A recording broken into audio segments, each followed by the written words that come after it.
Cashflow Diary Podcast, episode 189.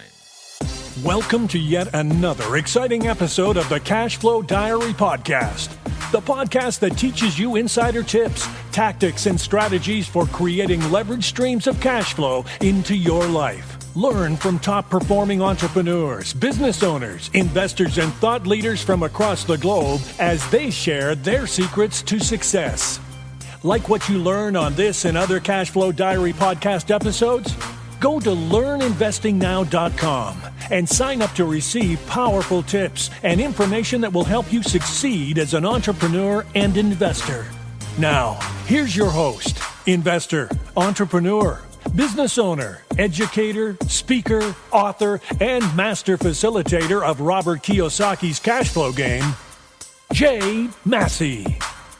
All right, ladies and gentlemen, welcome to another episode of the Cashflow Diary Podcast. My name is Jay Massey. I'm your host, and I'm glad that you are here today because we're going to have one of those foundational conversations today.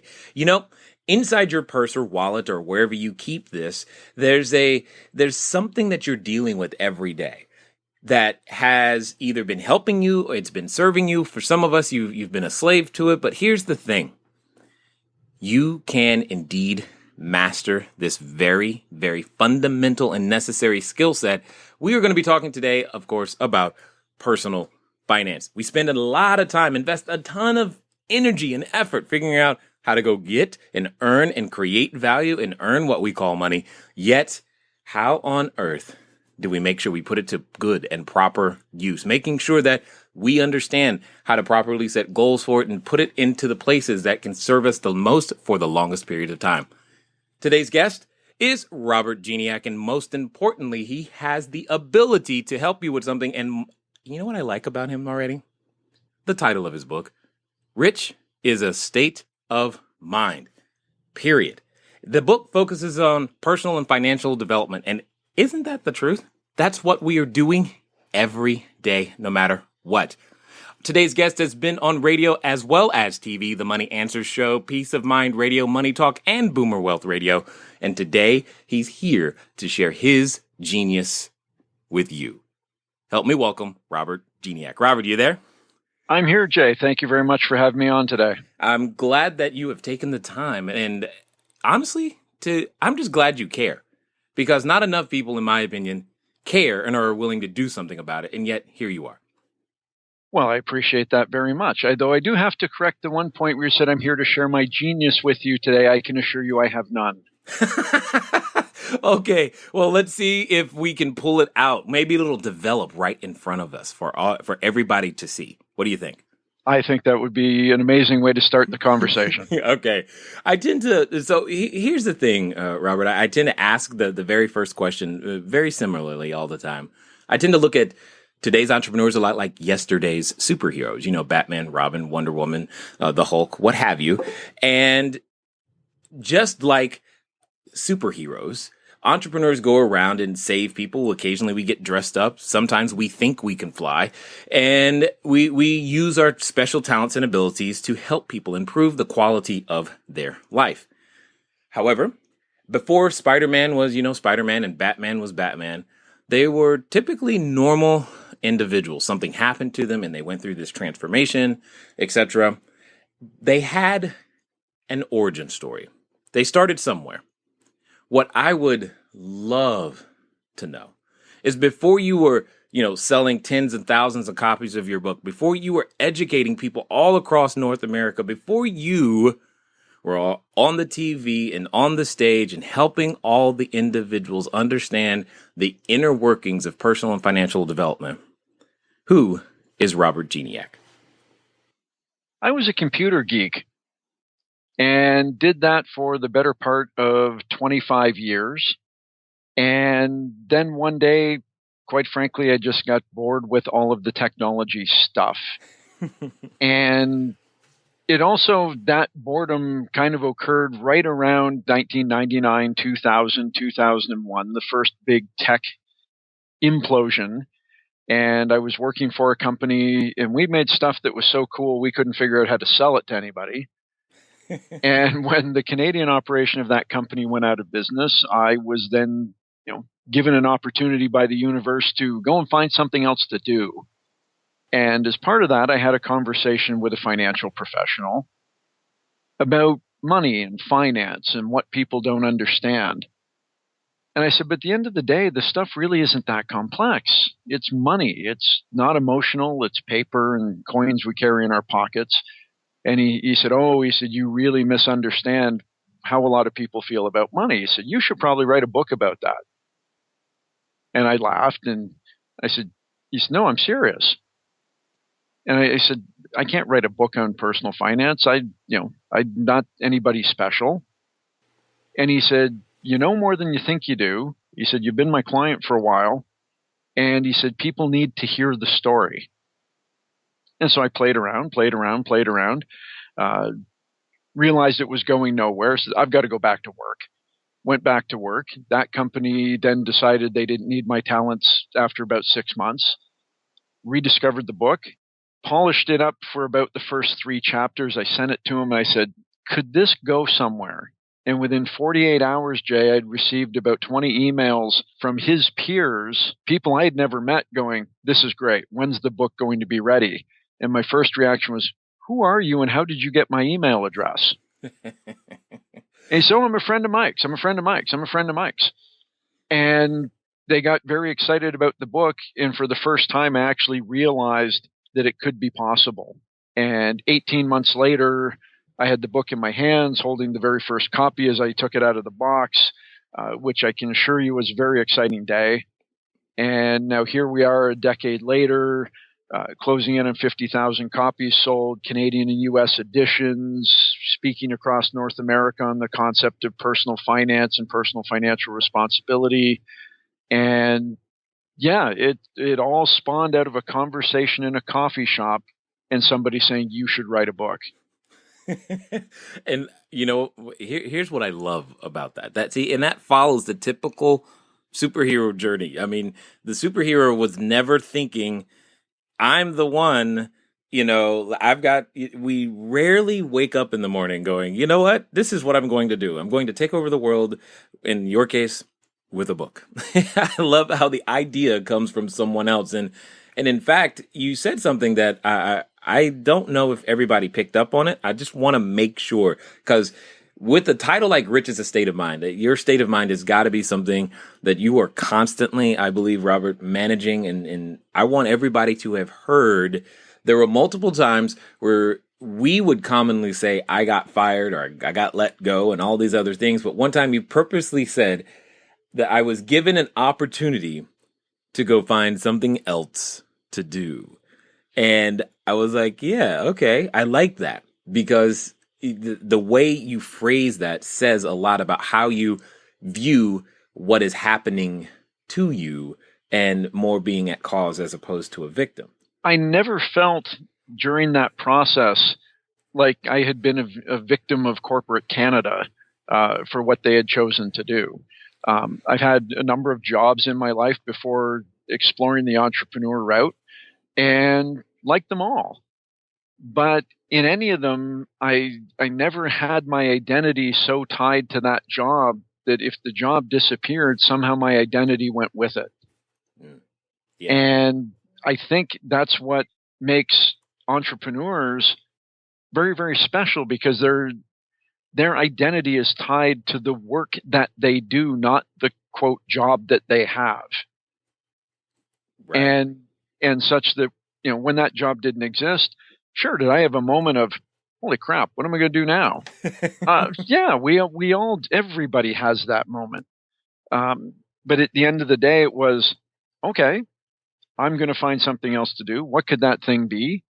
And you meet with people and you talk to them, you network, all of the things that good entrepreneurs do. And out of those conversations, sometimes is where the genesis of great ideas come from. Yeah, okay, and let's go with that idea for a second, though.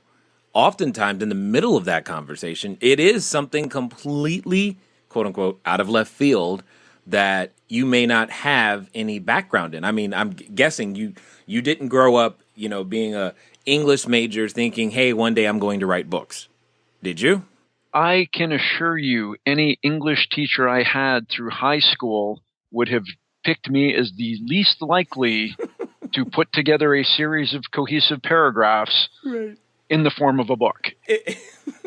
That's so, it. Even my mom and dad, when I told them I'm going to write a book, and they went, yeah, okay. You're I'm like, right. Thanks for the glowing recommendation of support, Mom. I know. I said, but I'm going to do this, and they do what all well-meaning parents do. They pat their progeny on the head and go, "That's good, honey. You stick with it." And then when I kind of wrote them into the book in a very subtle way, and they read it, go, "You're talking about me." Of course I'm talking about you, not as mom, but as authors, we tend to write what we know and who we know. Right. And yes, the people closest to me can pick out all kinds of things in the book. This is your best friend Dave from high school. This is your mom and dad. This is your aunt and uncle. And sure, they're all in there, but to the average reader, not knowing my background that intimately, the characters are simply the characters in the book. Yep. I just think that's awesome, because oftentimes the journey path that we're supposed to be on presents itself that way, as something that we don't have any natural, quote unquote, background in, yet you remained open to it. You were willing to pursue it, even though even though all of your, quote unquote, history says, hey, English teacher, you were that person who knew what your English scores were then, but yet you still said, you know what? Okay, I'm gonna write a book, and you were willing to listen and surrender to that impulse. And I think that's amazing, because most people don't do that. And it's interesting because people who know me fairly well, who read the book, and they said, this is really good. And my first reaction was always like, well, gee, thanks. Were you expecting it to be really bad? Right. And I said, but at the end of the day, I said, I think I'm wise enough to realize that I was the idea guy for the book. I created the characters and the setting and the storylines. But at the end of the day, trust me, I had an editor. And as an author, and for anybody listening who wants to write a book, and trust me, I promote that all the time. It's a wonderful process to go through. But when you get the first draft of your book, the baby you've been trying to give birth to for a year, and get it back from the editor, who has gone through multiple red felt tip pens by the time they got done with your book, to say, this is the genesis of a good book. And then for the next 100 pages, you're flipping through the draft going like, oh my God, she must have sliced her fingers open and bled all over my manuscript. Yeah, you forgot to leave some ink in between the red. What's up here? You rewrote the whole thing. It's my book, not yours. Yeah. And to the people who have that type of talent, to edit, it's a wonderful talent for them to have, and I'm grateful that they do, because I can assure you that the book would not be as good as it is without their help. Indeed. A team is essential. So let's answer what's probably a question on everybody's mind, because you said when you were first having that discussion about the book, your friend said that you know more than you think you know. You understand more. So what is it that he saw, or what is it that you understand that we don't? Well, I think it's a case, Jay, that when you have a mentor of sorts, and I'm sure you've got them as well, they see things in us that we don't necessarily see ourselves. And for whatever reason, saw in me that we had the ability to kind of transform my personal finances. People think you wrote a book on personal finance. You must have had this figured out since, your lemonade stand in grade school, and you've got the first dollar you ever earned. And it's like, no, I've done lots of dumb things with my money. I occasionally still do dumb things with my money. I try to do fewer of them on a smaller scale. But it happens. But through that process, I was willing, with his help, to change my financial behavior. And through that process of learning to set goals and not spending every dollar you had and then some, and being willing to pay yourself first, and being willing to accept the fact that you need things like life insurance and a will to cover the eventual issues that will occur in everybody's life. That when you started to package all of that together, he realized I knew a lot more than I probably was willing to admit that I knew, mostly because I never thought about it. Yeah, we don't. I mean, most of us don't realize what we know until someone comes along and asks us to explain something, and then we go, "Oh, I guess I do know that." And one of the ways to find that out about yourself, like you said, is write a book for sure. You don't know what you know until you start putting it down on paper. But there's something that you said that I've been playing around with in my head, and I think is rather consistent and true. That this whole issue of money and how we handle it is more behaviorally driven. I don't even know if that came out right. It's more about our behavior than it is specifically about, our knowledge of particular investments or technical understanding of financial markets. What would you say? Oh, absolutely, Jay. The concept of behavior as it relates to money and personal finance is huge. It's not the knowledge piece. We all know that we need to save a bit more money. We all know that we need to spend less money on silly things that have no impact in our life. We all know that we don't need to go to Starbucks 3 times a day, 7 days a week. Now you're making it personal. Oh, I'm making it. I try to make it personal, but here's also how I try to address that, Jay. Is I'm not against people going to Starbucks. Hey, I go a couple times a week myself. Enjoy it greatly. But if it's 3 times a day, 7 days a week, and you're having trouble making your car payment or your rent, then you got a problem. And all of these things come back to behavioral issues. We sometimes spend money not because we really woke up in the morning and said, I'm going to go spend some money today. But we spend money in some ways to, medicate ourselves against other things that are going on in our life that we don't like. And we use, that spending to solve a particular issue that quite frankly can't fix that issue, and creates even a bigger issue because now you've spent all of your money. And now you've got issue number 2 that compounds issue number 1, whatever that was. And it creates this really bad snowball effect that for some people can take a long, long time to get out of.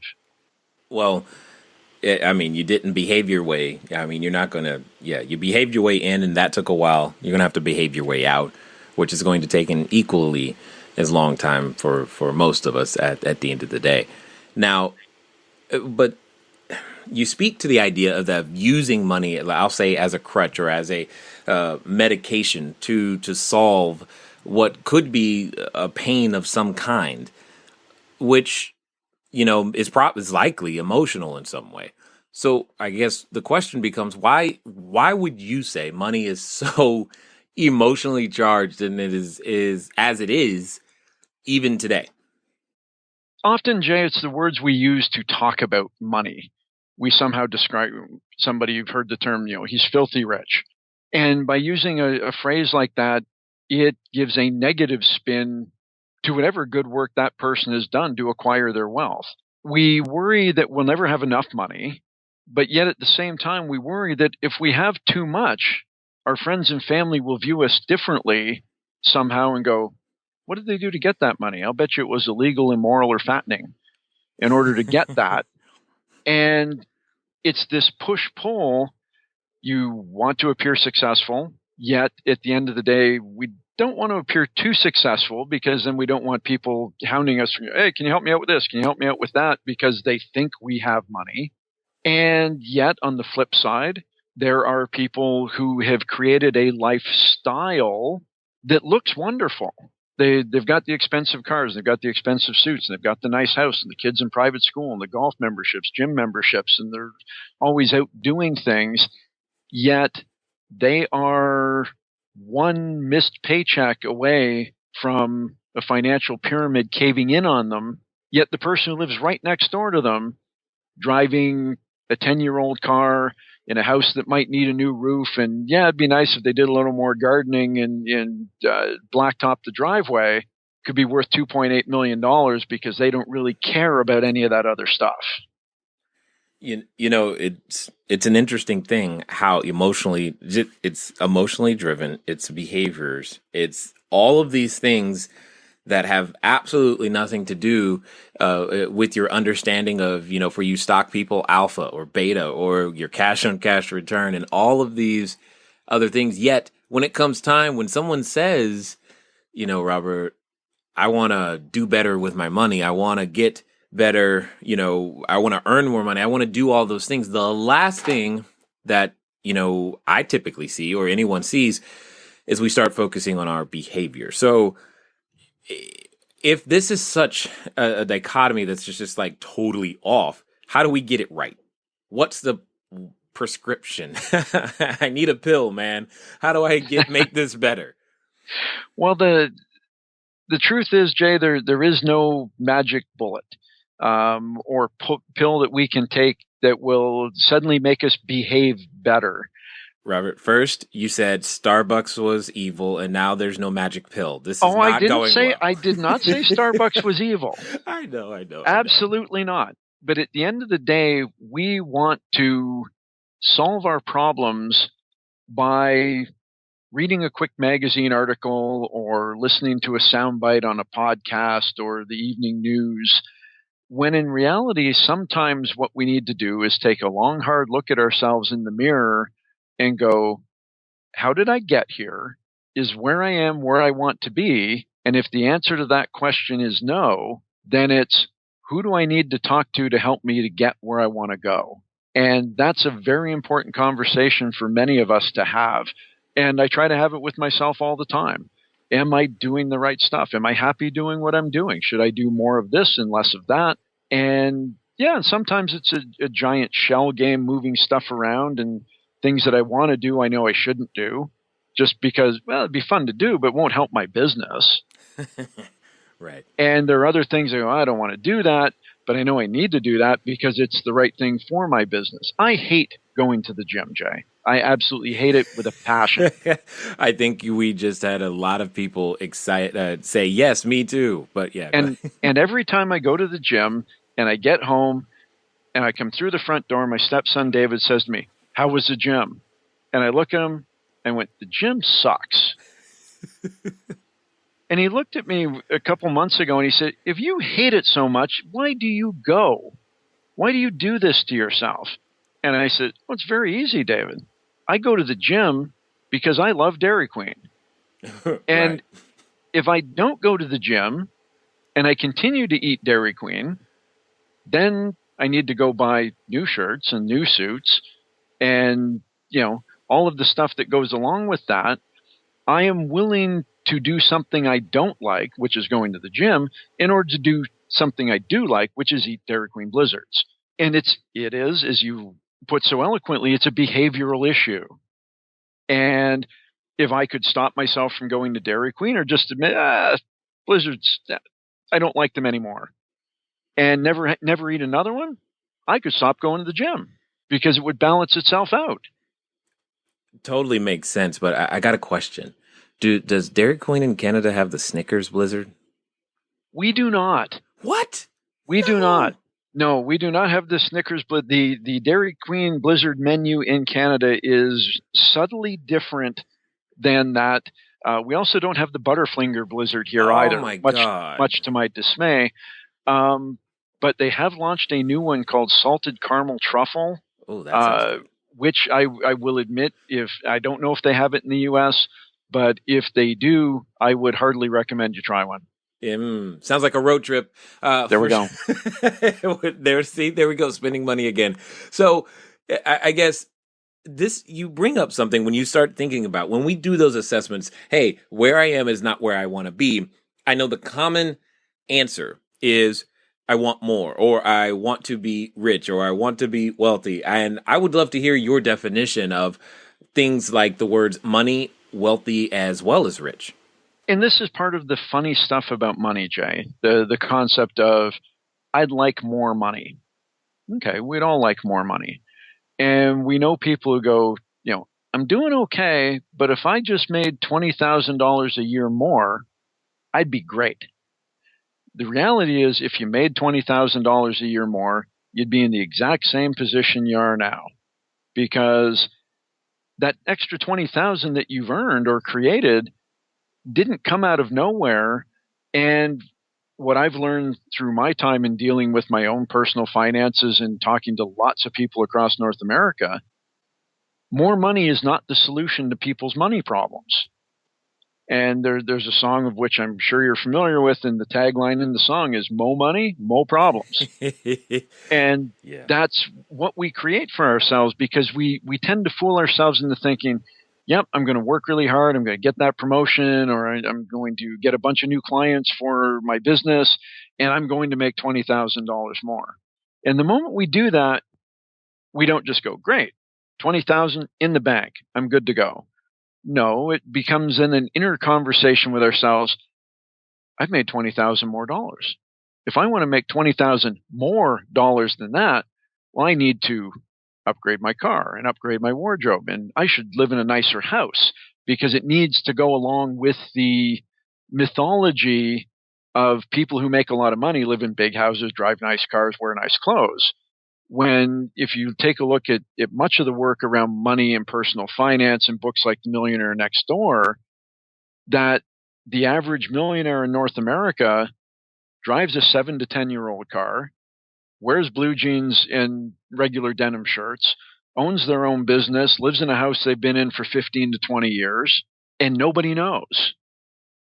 You're bringing up a very interesting conversation that happened when my wife and I moved to where we currently are. And one of the things is I didn't want to move from where we were, because the persons that we were living around, typically we were on the higher end of the income earners. Therefore, there was never any temptation to upgrade anything, because anything that we would have wanted, we had, because no one else could go get something. Does that make sense? Exactly. And then we moved down to a different area, a little definitely nicer.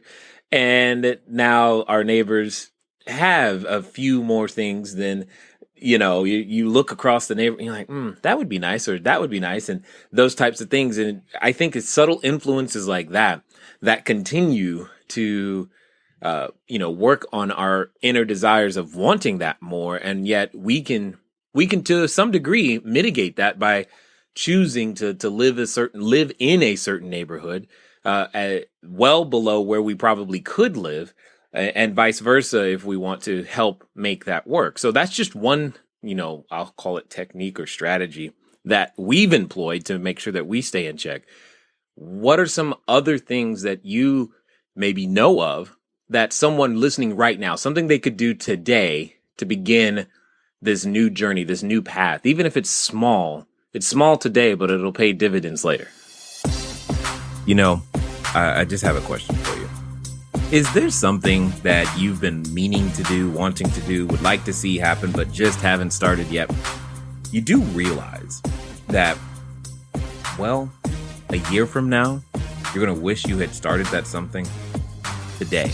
In fact, if it's something you've been thinking about for a while, I bet you had the idea a year ago and you still haven't started, and you wish you had started a year ago, because a year ago, had you started, now you'd be reaping those rewards. Here's what I want you to do.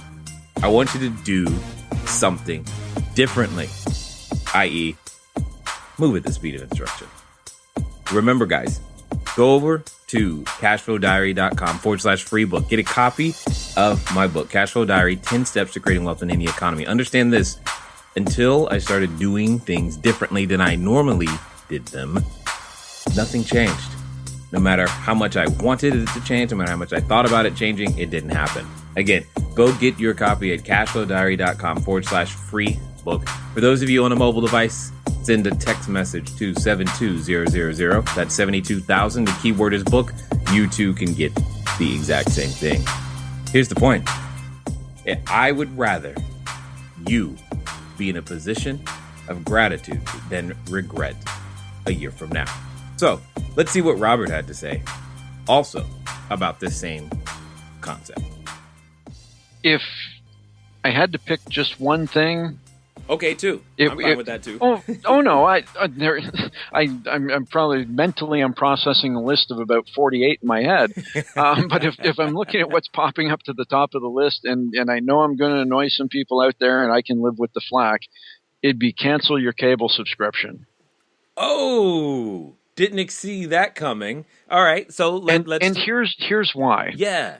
I'm all for live sports. I'm a huge sports fan. I probably watch too much sports. But as it relates to your cable subscription, the problem with the cable subscription is it brings into your home a lot of things that we don't need to see. And the folks on Madison Avenue have done an amazing job at convincing us as North Americans, if you don't drive the right car, drink the right beer, wear the right clothes, go to the right restaurants, or have the right home gadgets and granite countertops in your kitchen, well, your life just sucks. Well, Robert, I need an Apple Watch. Come on. Exactly. And no deference to Apple. They make some great products. I've got an iPhone, love my iPhone, love my iPad. Right. I've got a couple of watches that I am particularly fond of as great timepieces. I don't see a need to wear an Apple Watch. But at the same time, I don't care if my neighbor buys one either, because if that's what makes them happy, and this is, as it relates back to the behavioral aspects and the emotion around money and how all of these pieces fit together, Jay. I've had people ask me at seminars, you don't want people to spend any money or have any fun. It's like, no, I want them to have lots of fun. I want them to have, and you'll understand where my English problems came from. I want them to have the funnest life possible. Nice. But as part of that, you only get to have the funnest life possible when you're doing all of the right things with your personal finances to make that happen. When you're buying things at the right time for the right reason with money that you've put away and saved and earned, the reward that you get out of spending money that you've done a lot of hard work for and saved up and earned that reward for doing so is much more, it's more gratifying than when we spend money mindlessly on stuff we really don't need that we think will make us happy that won't. Yeah. So I think we've clearly now demonstrated that you've got, that superhero special ability, that special something to offer. But like any other superhero, once you realize you have that superhuman, that something, that twinkle, if you will, you have to choose. You had to make a conscious choice to share it. What I would really love to hear is about what we tend to call your superhero moment. That moment where you go, you know what? This book, this business, this something could make a difference, but you've got to change how you work and how you operate and how you interact with the world to become a completely different person to some degree. And what I would love to hear is where you develop the courage to make that shift over into what you're doing today. It was probably, I can think of two things. And one was an email that I received. The book had been out for, 5 or 6 months. And I received an email from a reader. And they said, Robert, I wanted to say two things. Thank you for writing Rich's State of Mind. And two, to let you know, it's the first book on personal finance I ever actually finished. That particular email had a space on my filing cabinet for a long, long time because as authors, we wonder, we write the book and people say nice things about the book and you're selling some books. But you do have this moment or moments of doubt that is anybody actually reading the book? Yeah.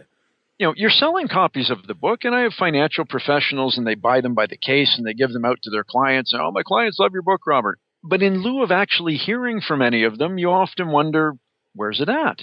Is it a doorstop in their office? Is it, did they get it from their financial professional? They went, I don't know. book on personal finance. I know everything. Right. And they give the book to somebody else. So that comment that it was the first book on personal finance that they ever finished made me think, okay, then the decision I made to create a novel about personal finance as seen through the eyes of a slightly dysfunctional family, which made it harder to write, was worth the effort than creating a 7 steps to your financial success, step 1, step 2, that would take readers back to bad university, college, and high school classes going, oh yeah, here we go. Lecture from Dad, number 43, press play. and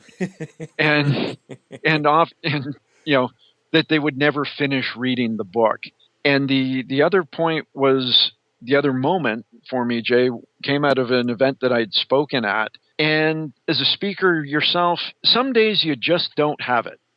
You want to have it. Don't tell them that. They think we have it all the time. I know they do, and I share this even with my own audiences.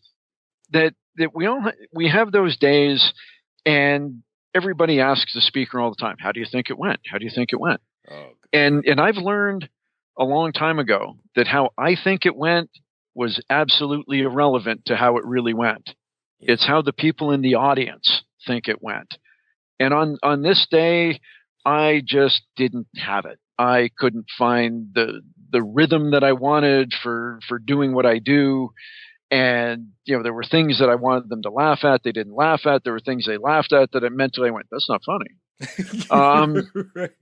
And at the end of it all, a gentleman came up to me, and this was maybe a decade ago, and he was maybe a decade older than me. And he put his arm around me. He said, I want to share something with you, son. And I just went, oh, here it comes. It was as bad as I thought it was. And he looked at me, he said, this is a message you need to share with everybody who's willing to listen. He said, this was exceptional. And he said, I was honored to be here. And as a speaker, Jay, part of the things at the back of your head just start going on. It's like, I couldn't really? I had to feel that you had this much impact on an individual on a day when you didn't feel you were at your best meant the world to me. To now, every time I get up to try to speak in front of an audience, I try to remember that there's somebody in this room, and I don't know who it is yet, who needs to desperately hear today what that message is.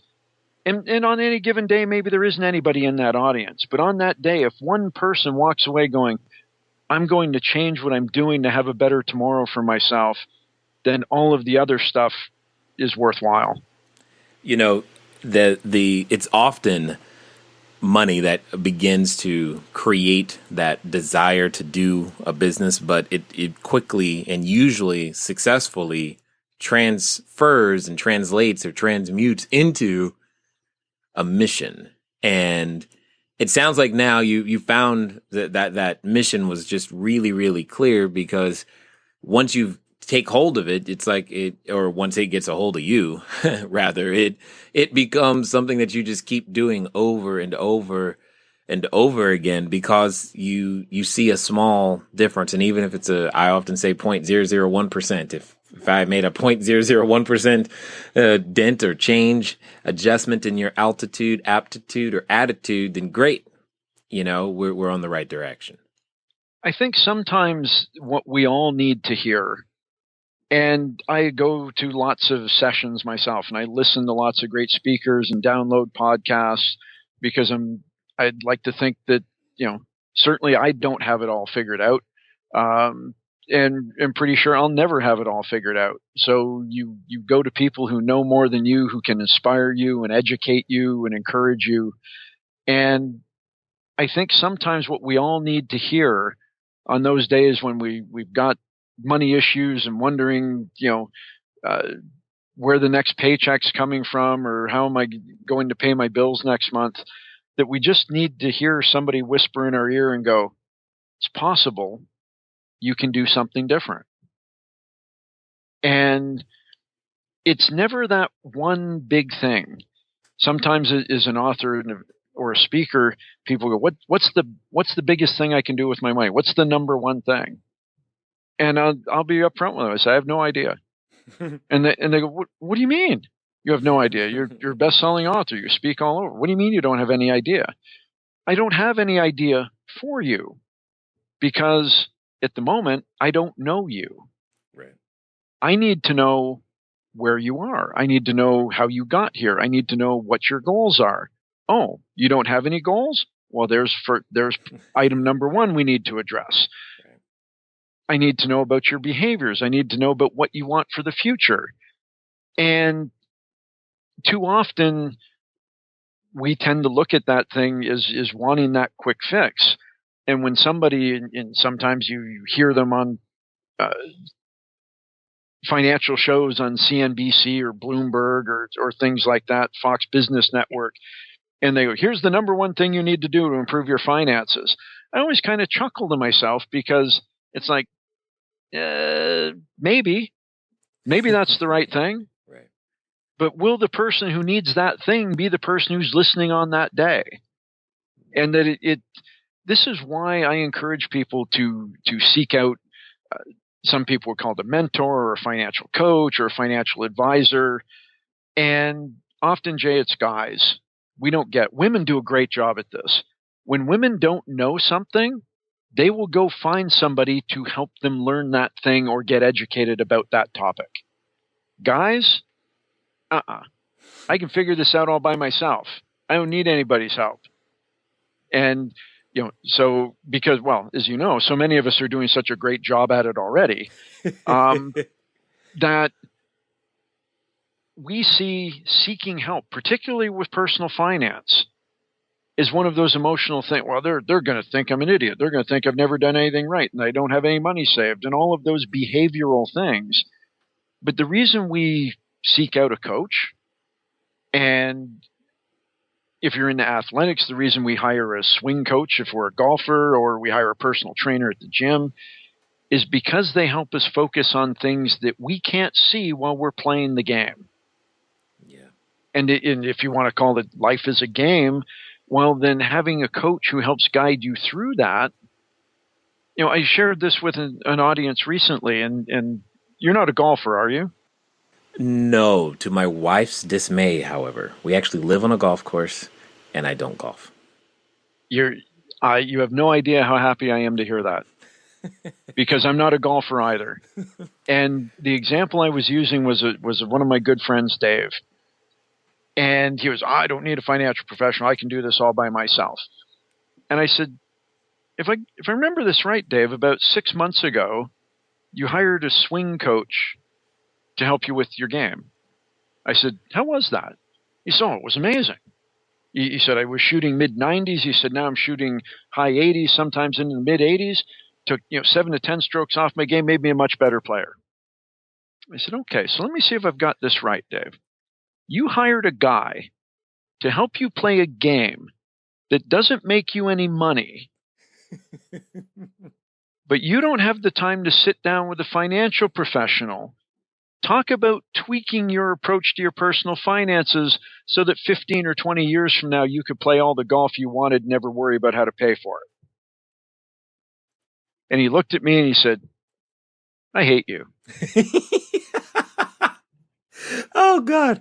Robert, listening to you talk like that reminds me a lot of how we deal with our community when they're trying to write offers for the first time or get out of their own way to begin to do real estate transactions. And I think that's phenomenal. That's what I mean. That's what I meant by you care so much. It's a concept that we call carefrontation, not confrontation, carefrontation. I like that. And I like that a lot. You do it. And that's the thing. You can't have that conversation with a person without caring. And you cared so much that you were willing to let him and question. You didn't tell him what he needed to do, even though you could have. You chose to let him arrive at his own conclusion through a series of questions. And I just think that is awesome. So for those that have been listening this far and probably get that you think differently, you are just different in and of itself, and would like to grab some more, what's going to be the best way for them to track you down, get a copy of the book, find out where you're going to be speaking next, etc.? If they're interested in getting more information about the book, Jay, the best place to do that would be the book's website, which is www.richisastateofmind.com. So it's the book's title, all is one word. And there they can download a sample chapter. They can read lots of articles I've written about personal finance and money behavior, see video of me speaking at events for the financial industry across North America. If they're interested in following my blog or checking out my speaking schedule to see if I might be coming anywhere near where they live, the best place for them to do that is at robertgignac.com, which is my name, ROBERTGIGNAC.com. And there you'll find the blog and the speaking calendar, and also a link to the book's website as well. So they kind of link back and forth to each other. Got it. Thank you. Now, for those that are listening, and this will be our last question, that maybe someone is standing in front of the superhero outfit store right now. They're ready to pick out, their costume. They think, they want to wear a mask. They know the color tights. They're ready to be put on that entrepreneur, outfit, if you will, and become that new superhero on the planet. However, in the back of their mind, they still have that voice. That voice that you had at one time that said, to some degree, who am I to write a book? Who am I to what do I know and what can I contribute? And seriously, business, me? They still have that little voice in the back of their head. What would you say to them right now? I would say, imagine yourself standing on the edge of a chasm that's about 20 feet wide, and what you want is on the other side, or what you believe you want is on the other side. The thing you have to do is take the leap.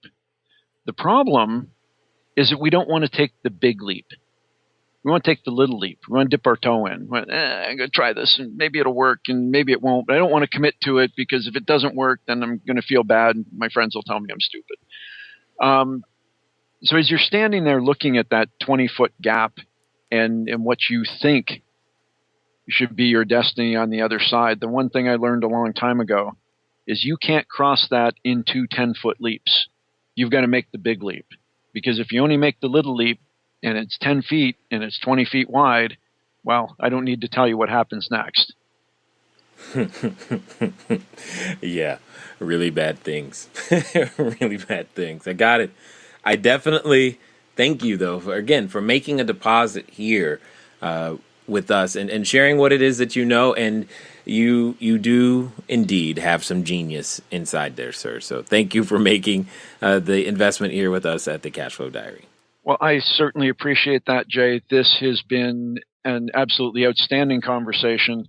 And if we have the chance to continue on and do this again at some point, I would be more than happy to come back and spend more time with you. All right, ladies and gentlemen, you know what time it is. It's time for you to move at the speed of instruction. So what does that mean today? That means richisastateofmind.com, period.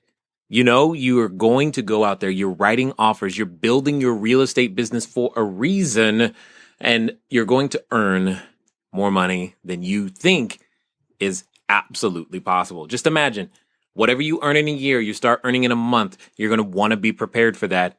I can think of no better way. It's been fun talking to you guys today. I look forward to talking to you soon. Until next time.